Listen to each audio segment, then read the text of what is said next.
ನಮಸ್ತೆ ಟಿವಿ 24 ನ್ಯೂಸ್ಗೆ ಸ್ವಾಗತ.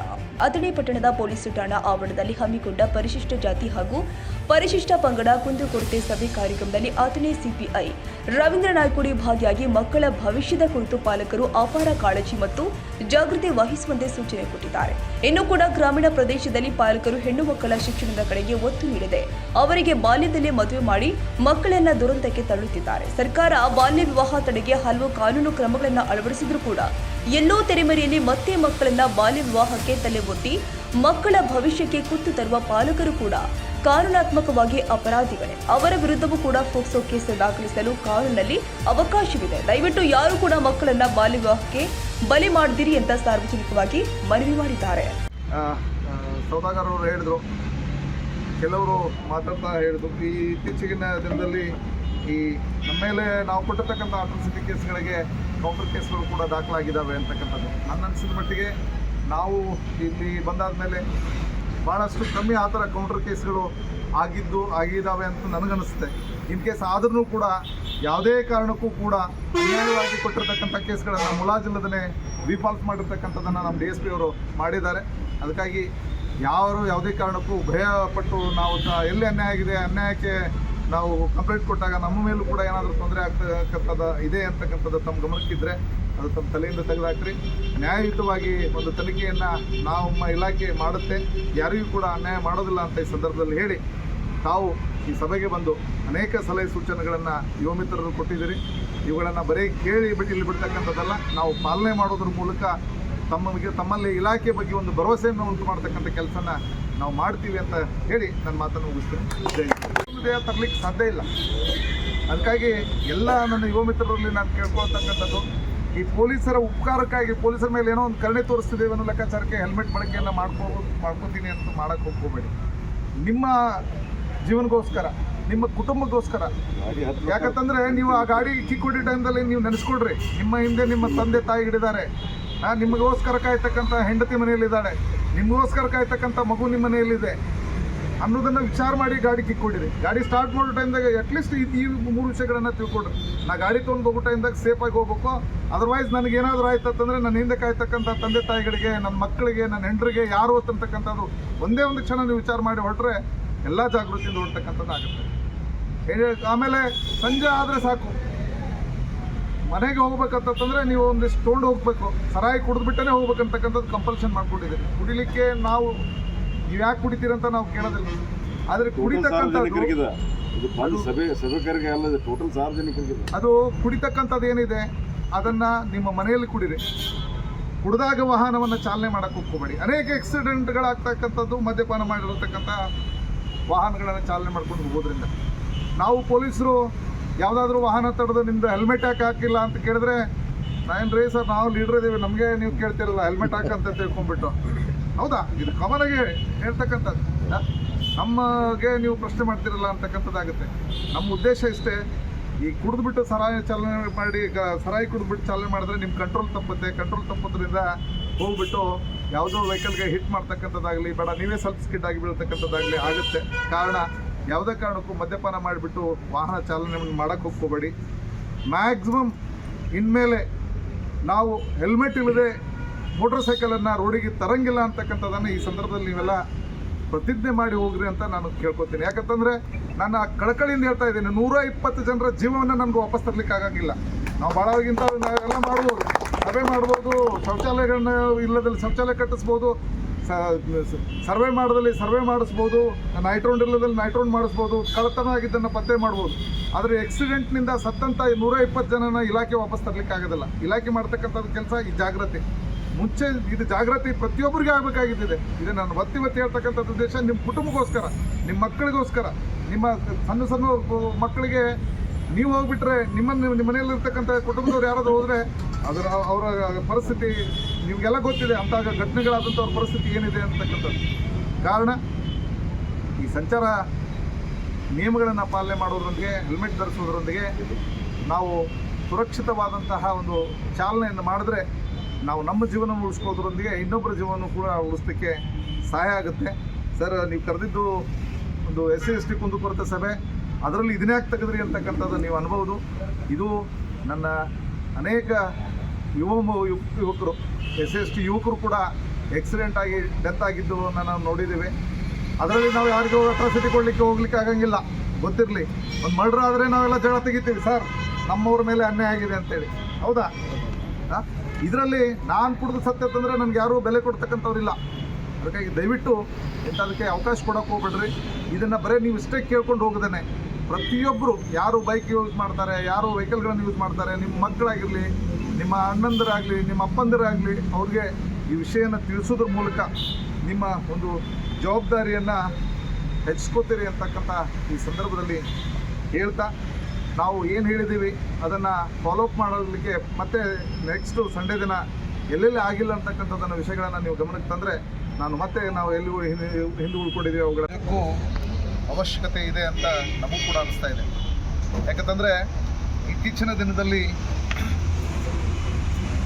ಅನೇಕ ಪ್ರಕರಣಗಳನ್ನು ನಾವು ಗಮನಿಸಿದಾಗ, ಸ್ಪೆಷಲಿ ಮಹಿಳೆಯರಿಗೆ ಸಂಬಂಧಪಟ್ಟಂತೆ, ಮಕ್ಕಳಿಗೆ ಸಂಬಂಧಪಟ್ಟಂತೆ ಪ್ರಕರಣಗಳು, ಏನು ಪಾಕ್ಸೋ ಕೇಸು, ರೇಪ್ ಕೇಸ್ನಂಥ ಪ್ರಕರಣಗಳಲ್ಲಿ ಕಾನೂನಿನ ತಿಳುವಳಿಕೆ ಇಲ್ಲದೇ ಅನೇಕ ದಲಿತ ಕಾನೂನುಗಳಲ್ಲಿ ಇವತ್ತು ಮೈನರ್ ಹೆಣ್ಮಕ್ಕಳು ಮದುವೆ ಮಾಡೋದಾಗಲಿ, ಅವರು ಮೈನರ್ ಹೆಣ್ಣು ಮಕ್ಕಳಿಗೆ ಮದುವೆ ಮಾಡೋದ್ರ ಮೂಲಕ ಏನಾದರೂ ಅವರು ಸಂಸಾರ ನಡೆಸಿದ್ರೆ ಆ ಸಮಯದಲ್ಲೂ ಕೂಡ ಅದು ಪೋಕ್ಸೋ ಅಂತಕ್ಕಂಥ ಕೇಸ್ ರಿಜಿಸ್ಟರ್ ಆಗ್ತದೆ. ಅನೇಕ ನಮ್ಮ ಕಾಲನಿಗಳಲ್ಲಿ ಈ ವಿಷಯದ ಒಂದು ಕಾನೂನಿನ ತಿಳುವಳಿಕೆ ಕಮ್ಮಿ ಇದ್ದಕ್ಕಾಗಿ ಇಂಥವು ಘಟನೆಗಳು ಆಗ್ತಾ ಇದ್ದಾವೆ ಅಂತಕ್ಕಂಥದ್ದು ನಮಗೂ ಕೂಡ ಅನಿಸ್ತಾ ಇದೆ. ಆ ಕಾರಣಕ್ಕಾಗಿ ಈಗಾಗಲೇ ನಾವು ಗ್ರಾಮ ಮಟ್ಟದಲ್ಲಿ ಏನೋ ಬೀಟ್ ಸಿಬ್ಬಂದಿ ಈ ವಿಷಯನ ಹೇಳ್ತಾರೆ, ಅದು ಇನ್ನೂ ಹೆಚ್ಚಿನ ಮಟ್ಟಿನ ಒಂದು ಸ್ಪಷ್ಟತೆಯಿಂದ ಅದನ್ನು ಪ್ರತಿ ಗ್ರಾಮದಲ್ಲಿಯೂ ಕೂಡ ಅದನ್ನು ಮುಟ್ಟುವ ನಿಟ್ಟಿನಲ್ಲಿ ನಾನು ಸರ್ ಕೂಡ ಬಂದಿದ್ದಾರೆ, ಅವ್ರಿಗೂ ಕೂಡ ನಾವು ಸಭೆಗೆ ಸ್ವಾಗತಿಸಿಕೊಳ್ತಕ್ಕಂಥ ಕೆಲಸನ ಕೂಡ ನಾವು ಮಾಡ್ತೀವಿ ಅಂತಕ್ಕಂಥ ಒಂದು ಭರವಸೆಯನ್ನು ತಮಗೆ ಕೊಟ್ಟು, ತಾವು ಟ್ರಾಫಿಕ್ ಸಮಸ್ಯೆಗಳ ಬಗ್ಗೆ ಕೂಡ ಇದರಲ್ಲಿ ಎತ್ತಿದ್ದೀರಿ. ಅದು ಸ್ಪೆಷಲಿ ಅದನಿಗೆ ಇತ್ತೀಚಿನ ದಿನದಲ್ಲಿ ಆಗ್ತಕ್ಕಂಥ ಟ್ರಾಫಿಕ್ ದಟ್ಟಣೆಯ ಸಂಚಾರ ವ್ಯವಸ್ಥೆಗೆ ಕೆಲವೊಂದು ಟೈಮ್ದಲ್ಲಿ ತೊಂದರೆ ಆಗ್ತಾ ಇದೆ. ಬರೀ ಸಂಚಾರ ವ್ಯವಸ್ಥೆ ತೊಂದರೆ ಆದರೆ ಸಮಸ್ಯೆ ಇಲ್ಲ, ಇತ್ತೀಚೆಗೆ ಅಪಘಾತ ಪ್ರಕರಣಗಳು ಕೂಡ ಜಾಸ್ತಿ ಆಗ್ತಾ ಇದ್ದಾವೆ. ಇದರಲ್ಲಿ ಪೊಲೀಸರ ಒಂದು ಪಾತ್ರಕ್ಕಿಂತ ತಮ್ಮೆಲ್ಲರ ಪಾತ್ರ ದೊಡ್ಡದಿದೆ. ಯಾಕಂತಂದರೆ ಅನೇಕ ಅಪಘಾತಗಳು ಹೆಲ್ಮೆಟ್ ಧರಿಸದೇ ಇದ್ದದಕ್ಕಾಗಿ ಸೈಕಲ್ ಮೋಟರ್ ಮೇಲೆ ಆಗಿರ್ತಕ್ಕಂಥ ಅಪಘಾತಗಳೇ ಜಾಸ್ತಿ ಆಗಿದ್ದಾವೆ. ಕಳೆದ ಒಂದು ವರ್ಷದ ಕಾಲಾವಧಿಯಲ್ಲಿ ನಮ್ಮ ಅಥಣಿ ಕಾಗವಾಡ ತಾಲೂಕಿನಲ್ಲಿ ಮರ್ಡರ್ ಆಗಿ ಸತ್ತವರ ಸಂಖ್ಯೆ 6 ಜನ. ಲಾಸ್ಟು ಒಂದು ವರ್ಷದ ಅವಧಿಯಲ್ಲಿ ಮರ್ಡರ್ ಆಗಿ ಸತ್ತಂಥವರು ಬರೀ 6 ಜನ. ಆದರೆ ರಸ್ತೆ ಅಪಘಾತದಲ್ಲಿ ಸತ್ತವರ ಸಂಖ್ಯೆ 120 ಜನ. ಯಾವುದೋ ಒಂದು ನಮ್ಮ ಕುಟುಂಬದ ಯಾರಾದರೂ ಒಬ್ಬ ಆಗಿರ್ಬೋದು, ಅವನು ಅಣ್ಣನಾಗಿರ್ಬೋದು, ತಮ್ಮನಾಗಿರ್ಬೋದು, ಯಾವುದೋ ಕುಟುಂಬದ ಮಗ ಆಗಿರ್ಬೋದು. ಸತ್ತವರ ಸಂಖ್ಯೆ 120 ಜನ. ಅಂದರೆ ತಾವು ಇದರ ಒಂದು ಅಟ್ಲೀಸ್ಟ್ ನಿಮ್ಮ ಮನಸ್ಸಿನಲ್ಲಿ ಚರ್ಚೆ ಮಾಡ್ಕೊಳ್ಳಿ. ಒಂದು ಮರ್ಡರ್ ಆದರೆ ನಾವು ಅದಕ್ಕೆ ಎಷ್ಟು ಇಂಪಾರ್ಟೆನ್ಸ್ ಕೊಡ್ತೀವಿ, ಮರ್ಡರ್ ಆದರೆ ಅದನ್ನು ಎಷ್ಟು ದೊಡ್ಡ ಪ್ರಮಾಣದಾಗಿ ನಾವು ಅದ್ರ ಬಗ್ಗೆ ಚರ್ಚೆ ಮಾಡ್ತೀವಿ, ಆರೋಪಿ ಅರೆಸ್ಟ್ ಆದ್ನ ಅಂತ ವಿಚಾರ ಮಾಡ್ತೀವಿ, ಗಾಡಿ ಸಿಗ್ತಾ ಅಂತ ವಿಚಾರ ಮಾಡ್ತೀವಿ. ಆದರೆ ಪ್ರತಿನಿತ್ಯ ಸಾಯ್ತಕ್ಕಂಥ ಆಕ್ಸಿಡೆಂಟ್ಗಳ ಬಗ್ಗೆ ನಾವು ಯಾರೂ ವಿಚಾರ ಮಾಡ್ತಾ ಇಲ್ಲ. ಯಾಕೆ ಆಕ್ಸಿಡೆಂಟ್ ಆಯಿತು, ಆಕ್ಸಿಡೆಂಟ್ ಆಗಲಿಕ್ಕೆ ಕಾರಣಗಳೇನಿದ್ದಾವೆ, ಆಕ್ಸಿಡೆಂಟ್ ಆಗುವ ಸಂದರ್ಭದಲ್ಲಿ ನಮ್ಮವ್ರ ತಪ್ಪೇನಿದೆ, ಆಕ್ಸಿಡೆಂಟ್ ತಡೆಗಟ್ಟುವ ಸಂದರ್ಭದಲ್ಲಿ ಏನು ನಾವು ಮಾಡಬೇಕು ಅಂತಕ್ಕಂಥ ವಿಷಯನ ನಾವು ಯಾರೂ ಕೂಡ ಚರ್ಚೆ ಮಾಡೋಕ್ಕೆ ತಯಾರಿಲ್ಲ. ಈ ಸಂದರ್ಭದಲ್ಲಿ ಈ ವಿಷಯನ ಯಾಕೆ ಎತ್ತಾ ಇದ್ದೀನಿ ಅಂತಂದರೆ, ಅನೇಕ ನಮ್ಮ SC ಕುಟುಂಬದ ಅನೇಕ ಮಕ್ಕಳು ಕೂಡ ಆಕ್ಸಿಡೆಂಟ್ನಲ್ಲಿ ಡೆತ್ ಆದಂಥದ್ದಿದೆ. ನಮಗೆ ನಾವೊಂದು ಮೇಜರ್ ಮಿಸ್ಟೇಕ್ ನಾವು ಮಾಡ್ತಕ್ಕಂಥದ್ದು, ನಮಗೆ ವಾಹನ ತೊಗೊಳ್ತೀವಿ, ವಾಹನಕ್ಕೆ ಯಾವುದೇ ಥರದ ಇನ್ಶೂರೆನ್ಸ್ ಮಾಡಿರೋದಿಲ್ಲ, ವಾಹನಕ್ಕೆ ಅದು ಪಾಸಿಂಗ್ ಕರೆಕ್ಟಾಗಿದೆ ಇಲ್ಲೋ ಅಂತ ನಾವು ನೋಡೋದಿಲ್ಲ, ಒಂದು ಹೆಲ್ಮೆಟನ್ನು ನಾವು ಬಳಕೆ ಮಾಡಬೇಕು ಅಂತಕ್ಕಂಥದ್ದು ಬಗ್ಗೆ ಯಾರೂ ಗಮನ ಕೊಡೋಂಗಿಲ್ಲ. ನಾವು ಪ್ರತಿಯೊಬ್ಬರ ಕೈಯಲ್ಲಿ ಒಂದು ಆಂಡ್ರಾಯ್ಡ್ ಮೊಬೈಲ್ ಇದೆ, ಕನಿಷ್ಠ ಅಂತಂದರೆ 15,000 to 20,000 ರೂಪಾಯಿ ನಾವು ಖರ್ಚು ಮಾಡ್ತೀವಿ. ಆ ಮೊಬೈಲ್ ತೊಗೊಂಡ ತಕ್ಷಣವೇ ನಾವು ಏನು ಮಾಡ್ತೀವಿ, ಅದಕ್ಕೊಂದು ಸ್ಕ್ರೀನ್ ಗಾರ್ಡ್ ಹಾಕಿಸ್ತೀವಿ. ಕನಿಷ್ಠ 500 ರೂಪಾಯಿ ಖರ್ಚು ಮಾಡ್ತೀವಲ್ಲ, ಒಂದು ಸ್ಕ್ರೀನ್ ಗಾರ್ಡ್ ಹಾಕ್ಬೇಕಂತಂದರೆ 500 ರೂಪಾಯಿ ಖರ್ಚು ಮಾಡ್ತೀವಿ. ಅದಕ್ಕೊಂದು ಮತ್ತೆ ಕವರ್ ಬೇರೆ, ಆ ಕವರ್ಗೆ ಮತ್ತೆ ಒಂದು 4-5 ಠಾಣಾ ಮಟ್ಟದಲ್ಲಿ ಅವಾಗವಾಗೆ ಮಾಡೋದ್ರ ಮೂಲಕ ನಮ್ಮ ಜನರ ಒಂದು ಕುಂದುಕೊರತೆಯನ್ನು ತಿಳ್ಕೊಂಡು ಅವ್ರಾಗಿರ್ತಕ್ಕಂಥ ಅನ್ಯಾಯಗಳಿಗೆ, ಅವ್ರಾಗಿರ್ತಕ್ಕಂಥ ತೊಂದರೆಗಳಿಗೆ ಸ್ಪಂದಿಸ್ತಕ್ಕಂಥ ಕೆಲಸವನ್ನು ಪೊಲೀಸ್ ಇಲಾಖೆ ಮಾಡಬೇಕನ್ನೋ ಒಂದು ನಿಟ್ಟಿನಲ್ಲಿ ಈ ಥರದ ಸಭೆಗಳನ್ನು ನಾವು ಆಯೋಜಿಸ್ಕೊತ ಬಂದಿದ್ದೀವಿ. ನಾವು ಹೇಳಿದಾಗೆ ಭಾಳಷ್ಟು ಟೈಮ್ನಲ್ಲಿ ಈ ಕಾಟಾಚಾರಕ್ಕೆ ಕಾರ್ಯಕ್ರಮಗಳಾಗ್ತವೆ ಅಂತ ತಮಗೆ ಒಂದು ಆರೋಪ ಇದೆ. ನಾವು ಸಾಧ್ಯದಷ್ಟು ಮಟ್ಟಿಗೆ ಈ ಸಮಸ್ಯೆಗಳಿಗೆ ಪರಿಹರಿಸುವ ನಿಟ್ಟಿನಲ್ಲಿ ಪ್ರಾಮಾಣಿಕ ಪ್ರಯತ್ನವನ್ನು ಇಲಾಖೆ ಮಾಡ್ತಾನೆ ಬಂದಿದೆ. ಇವತ್ತಿನ ಒಂದು ಚರ್ಚೆಯಲ್ಲಿ ಪ್ರಮುಖವಾಗಿ ಯುವ ಮಿತ್ರರು ಹೇಳ್ತಕ್ಕಂಥದ್ದು, ನಮ್ಮ ಜನಕ್ಕೆ SC/ST ಜನಕ್ಕೆ ಕಾನೂನಿನ ಅರಿವಿನ ಕಾರ್ಯಕ್ರಮದ ಕೊರತೆ ಇನ್ನೂ ಹೆಚ್ಚು ಪ್ರಮಾಣದಲ್ಲಿ ಕಾಣ್ತಾ ಇದೆ. ಅದಕ್ಕಾಗಿ ಕೇವಲ ಮುಖಂಡರುಗಳಿಗೆ ಕರೆದುಬಿಟ್ಟು ಮಾತಾಡೋದಕ್ಕಿಂತ ಗ್ರಾಮ ಮಟ್ಟದಲ್ಲಿ ಹೋಗಿ ಕಾಲನಿಗಳಲ್ಲಿ ಇರ್ತಕ್ಕಂಥ ತಾಯಂದಿರಿಗೆ, ಅಕ್ಕ ತಂಗಿಯರಿಗೆ ಈ ವಿಷಯಗಳನ್ನು ಜಾಗೃತಿ ಮೂಡಿಸ್ತಕ್ಕಂಥ ಒಂದು ಕಾರ್ಯಕ್ರಮವನ್ನು ಮಾಡಬೇಕು ಅಂತಕ್ಕಂಥದ್ದನ್ನು ಭಾಳಷ್ಟು ಜನರ ಒಂದು ಚರ್ಚೆಯಲ್ಲಿ ಕಾಲನಿಗಳಲ್ಲಿ ಹೋಗಿ ನಾವು ಒಂದು ಬುಕ್ಕನ್ನು ಕಟ್ಟಿ ಬರ್ತೀವಿ ಅಂತಕ್ಕಂಥದ್ದನ್ನು ಹೇಳಿದ್ದೆ.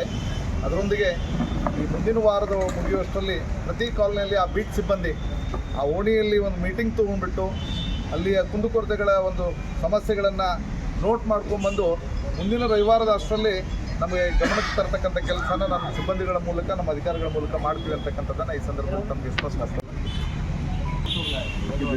ಅಟ್ರಾಸಿಟಿದಾಗಲಿ ಇದಾಗಿ ಎಲ್ಲ ಮಾತಾಡಿದ್ದಾರೆ. ಈಗ ಅವ್ರು ಅಂದಂಗೆ ನಾವು ಲೀಡರ್ ಅದೇವಿ, ನಮ್ಮನ್ನ ಯಾಕೆ ಹಿಡಿತೀರಿ ಮಾಡ್ತೀರಿ ಅಂತಂದ್ರೆ ಅಲ್ಲಿ ದೇವ್ರು ಅಲ್ಲಿ ಮ್ಯಾಟ್ ಹೋದವ್ರಿಗೆ ಮತ್ತೆ ಅಲ್ಲೂ ಲೀಡರ್ಗಳು ಬೇಕಾಗಿರ್ತಾರೆ. ಅದೇ ಸಾದಾ ಮಂದಿ ಅಟ್ಟ ಹೋದ್ರಂತವ್ರೆ ಮತ್ತು ಲೀಡರ್ಗಳು ಬೇಕಲ್ಲ ಮತ್ತು ಅವ ಯಮರಾಜ್ ಮತ್ತು ಅದನ್ನು ಇದು ಮಾಡ್ತಿರ್ತಾನೆ. ಅದಕ್ಕೆ ಯಾವುದೇ ಕಾರಣಕ್ಕೂ ನೀವು ಗಾಡಿ ಹೊಡಿಕ್ಕಿಂತ ಮೊದಲ ಮನ್ಯಾಗ ಹೆಣ್ರು ಮಕ್ಕಳು ಅದಾರಂತಂದ್ರೆ ಒಂದ್ಸಲ ಅವ್ರ ಮುಖ ನೆನಪು ಮಾಡ್ಕೊಂಡು ಗಾಡಿ ಹತ್ತಾರೆ. ಯಾವುದೇ ಮದ್ಯಪಾನ ಆಗಲಿ ಇದು ಮಾಡಿ ಹೊಡ್ಯಾಕೆ ಹೋಗ್ಬೇಡಿ. ಮತ್ತು ಎಷ್ಟೋ ಗಾಡಿ ಇನ್ಶೂರೆನ್ಸ್ ಇಲ್ಲ. ನೀವು ಬ್ಯಾಡ್ ಅಂತಂದ್ರೆ ಎದುರಿನೋ ಬಂದು ಟಚ್ ಮಾಡ್ತಾನೆ. ಕಡೆಗೆ ಅದು ಇನ್ಶೂರೆನ್ಸ್ ಕ್ಲೇಮ್ ಆಗ್ಬೇಕಲ್ಲ. ನೀವು ಹೋದ್ಮೇಲೆ ಬೇಕಾದ ಶ್ರೀಮಂತರು ಇರ್ಬೋದು, ಬೇಕಾದಿರ್ಬೋದು ನೀವು, ಆದ್ರೆ ನಿಮಗೂ ಯಾರೂ ಸಬ್ಸ್ಟಿಟ್ಯೂಟ್ ಇಲ್ಲ. ನಾವು ಮಾಡಿರ್ತೀವಿ ಏನ ಅಂಥದನ್ನು ತಿಳುವಳಿಕೆ ನೀಡ್ರಿ. ಏನ ಯಾವುದೋ ಒಂದು ಈ ರಾಯಬಾಗ್ ತಾಲೂಕಿನಾಗ ಒಂದು ಎರಡು ಬಂದು ಅಂತ ಕೇಸ್, ನಿಮ್ಮ ಅಥಣಿ ತಾಲೂಕಿನಾಗ ಒಂದು ಎರಡು ಬಂದು ಏನ ಧಾರವಾಡದ ಏನ ಇರ್ಲಾರ್ದ ಹೆಸರು ಸೇರಿಸೋದು, ಅಥವಾ ಅವ್ರವ್ರು ಬೇರೆ ಬೇರೆ ಸವರ್ಣೀಯರು ಜಗಳಾಡಿದ್ರನ್ನಾಗ ಒಬ್ಬನ್ನ ನನಗೂ ಹೊಡೆದಾರಂತ ಪಾಪ SC ಅವ್ನಿಗೇನೂ ಗೊತ್ತಿರಂಗಿಲ್ಲ ಜಗಳದ, ಅವನೊಬ್ಬನ ಸೇರಿಸಿ ಅವ್ನ ಕಡೆಯಿಂದ ಒಂದು ಕಂಪ್ಲೇಂಟ್ ಕೊಡಿಸೋದು ಏನ ಈ ರೀತಿ ಕೆಲವೊಂದು ಕಂಡು ಬಂದವು. ಅಂಥವಿದ್ದಲ್ಲಿ ನೀವು ಅಲ್ಲಿ ಓಡ್ಯಾಗಲಿ ನಿಮ್ಮ ಜಗದಾಗ ನೀವು ಮೀಟಿಂಗ್ ಮಾಡಿದಾಗ ಅಂಥದಕ್ಕೆ ಬಲಿ ಆಗಬೇಡ್ರಿ ಅಂತಂದು ತಿಳುವಳಿಕೆ ನೀಡ್ರಿ ಅಂತಂದು ಹೇಳುತ್ತಾ ನೀವು ಉಳಿದೆಲ್ಲ ವಿಷಯ ಮಾತಾಡಿದ್ದಾರೆ. ಇದು ಸ್ಪೆಷಲಿ ಟ್ರಾಫಿಕ್ದು ಪ್ರತಿಯೊಬ್ಬರು ಪಾಲಿಸ್ಬೇಕಾದ. ಈ 3 ಮಂದಿ ಅಂತೂ ಕಾಮನ್ ಆಗಿ ಅಡ್ಡಾಡ್ತೀರಿ. ಯಾಕೆ ಅಡ್ಡಾಡ್ತಿರೋ ಏನು ಅಡ್ಡಿಲ್ಲ. ರಿಕ್ಷಾ ಹೊಡ್ಯಾವ ಒಂದು ಪ್ಯಾಸೆಂಜರ್ ಜಾಸ್ತಿ ಹಾಕಿದ್ರೆ ಪಾಪ ಹೊಟ್ಟಿಗೆ ಮಾಡ್ತಾನಂತಂದು ನೋಡಿದಂಗೆ ಗೊತ್ತೀವಿ. ಇದು ಗೊತ್ತಿದ್ದು ಅಗದಿ ಟಾಪ್ ಡ್ರೆಸ್ ಹಾಕೋತೀರಿ, ಅವನೊಂದು 3 ಮಂದಿ ಕರ್ಕೊಂಡು ಅಡ್ಡಾಡ್ತೀರಿ. ನೀವು ಕುಂತವ್ರು ಅಂದ್ರೆ ನೀವು ಕುಂತವ್ರ ಬಗ್ಗೆ ಅಷ್ಟೇ ಅಲ್ಲಿದೆ, ಟೋಟಲಿ ಇದು ಸಾರ್ವಜನಿಕವಾಗಿ ಮಾತಾಡೋದು ಏನ ಅದು ಒಂದು ಕಡಿಮೆ ಮಾಡ್ತೀರಿ. ಮತ್ತು ವಯಸ್ಸು ಕಡಿಮೆ ಇರ್ತೈತಿ, ಆದರೂ ಮಕ್ಕಳು PUC 1 ಬಂದಿರ್ತಾನೆ ಗಾಡಿ ಕೊಡಿಸ್ತಾರೆ ಮನ್ಯಾಗ. 20,000 ದಂಡ ಇದೆ ಅಲ್ಲ, ದಂಡ ಎಷ್ಟು ಇರ್ಲಿಕ್ಕೆ ಏನು ಹೆಚ್ಚು ಕಡಿಮೆ ಅಂತಂದ್ರೆ ಆ 20,000 ರೂಪಾಯಿ ಕಟ್ಟಬಹುದು, ಮಗನ ವಾಪಸ್ ತರೋಕ್ಕಾಗೋದಿಲ್ಲ ಅಂತ. ಹೆಚ್ಚು ನಿಮಗೆ ಟ್ರಾಫಿಕ್ ಯಾಕೆ ಹೇಳಾಕತ್ತೀನಿ ಅಂತಂದ್ರೆ ಇತ್ತೀಚೆಗೆ ಜಾಸ್ತಿ ಕೇಸಸ್ ಅದಕ್ಕೆ ಆಗ್ತಾ ಇದೆ. ಪ್ಲಸ್ ನಮ್ಮ ಡಿಪಾರ್ಟ್ಮೆಂಟಿಂದು ಇದು ಆದಷ್ಟು ಕಡಿಮೆ ಮಾಡ್ರಿ ಅಂತಂದು ಮೇಲಿಂದ ಕೂಡ ಏನ, ಯಾಕಂದ್ರೆ ಇವು ನಾವು ಮರ್ಡರ್ ನೋಡ್ತೀವಿ, ಇದು ನೋಡ್ತೀವಿ, ಇದ್ರನ್ನ ಗಣ್ಯವಾಗಿ ಕಡಿಮೆ ಆಗ್ಯಾವ. ಈಗ ಮಂದಿ ಅದನ್ನ ತಿಳುವಳಿಕೆ ಶಾಣೆ ಆಗೈತಿ. ಯಾಕಪ್ಪ ಮತ್ತೊಬ್ಬರ ಜಗಳಿಂದ ನಾವೇ ಬಡದಾಡಕ್ಕೆ ಹೋಗೋಣ ಅಂತಂದು ವಿಚಾರ ಮಾಡೋದು. ನಮ್ಮ ಕುರಿತು ನಾವು ಇರೋಣ ಅಂತ ಅಂದ್ಕೊಳ್ಳಿ, ಅಗದಿ ಚಂದ ಇರೋಣ ಅಂದ್ಕೊಳ್ಳಿ, ಬೈಕ without helmet, without licence, without insurance. ಅದಕ್ಕೆ ಪ್ರತಿಯೊಬ್ಬರು ಈಗ ನೀವು ಏನು ಬಂದಿರಿ, ನೀವು ಕೂಡ ಪ್ರತಿಯೊಬ್ಬರು ಹೆಲ್ಮೆಟ್ ಧರಿಸಿ ಅಡ್ಡಾಡ್ರಿ ಅಂತಂದ್ರೆ. ಈಗ ನಮ್ಮಲ್ಲಿ ನಾವೊಂದು 8-10 ಕೇಸ್ ಹಾಕೀನಿ. ನಮ್ಮ ಪೊಲೀಸರಿಗೆ ಮಾತ್ರ ಹಾಕಿ, ನಾವು ಪಬ್ಲಿಕ್ ಹಾಕಿಲ್ಲ. ಹೆಲ್ಮೆಟ್ ಇರಲಾರ್ದವ್ರು ಪೊಲೀಸರಿಗೆ ಹಾಕೊಡ್ತೀನಿ ಏನ. ಇನ್ನು ಮುಂದೆ ನೀವು ಏನಿಲ್ಲ ಕುಂತವ್ರಿದ್ರಿ, ನಿಮ್ಗೆ ಮಾತ್ರ ಕಂಡ್ರೆ ಮುಲಾಜಿಂದ ದಂಡ ಹಾಕಿ ವಕೀಲ್ರ ಈಗ ಹೋಗ್ರಿ ಇವತ್ತ, ನಾಳೆಯಿಂದ ಹಾಕಿ ತಗೊಳ್ರಿ. ಬ್ಯಾಸ್ಗ್ಯಾಗ ತ್ರಾಸ ಆಗ್ತೈತಿ, ಇದಾಗ್ತೈತಿ ಏನ. ಬ್ಯಾಸ್ಗ್ಯಾಗ ತ್ರಾಸ ಆದ್ರೂ ಅಡ್ಡಿಲ್ಲ, ಹಾಕೋರಿ ಹೆಲ್ಮೆಟ್. ಏನು ತಪ್ಪಾಗೋದಿಲ್ಲ ಏನ, ಹಾಕೊಂಡು ಚಲಿಸ್ರಿ ಅಂತ ತಿಳ್ಕೊಂತ. ಮತ್ತು ಇಲ್ಲಿ ತನ ಅಂತೂ ರಗಡ್ ಸಹಕಾರ ಕೊಟ್ಟಿರಿ. ಇನ್ನು ಮುಂದೆ ಇನ್ನೊಂದು ಸ್ವಲ್ಪ ದಿವಸ ಇರುತ್ತನ ಸಹಕಾರ ನೀಡ್ತಿರುತ್ತೆ.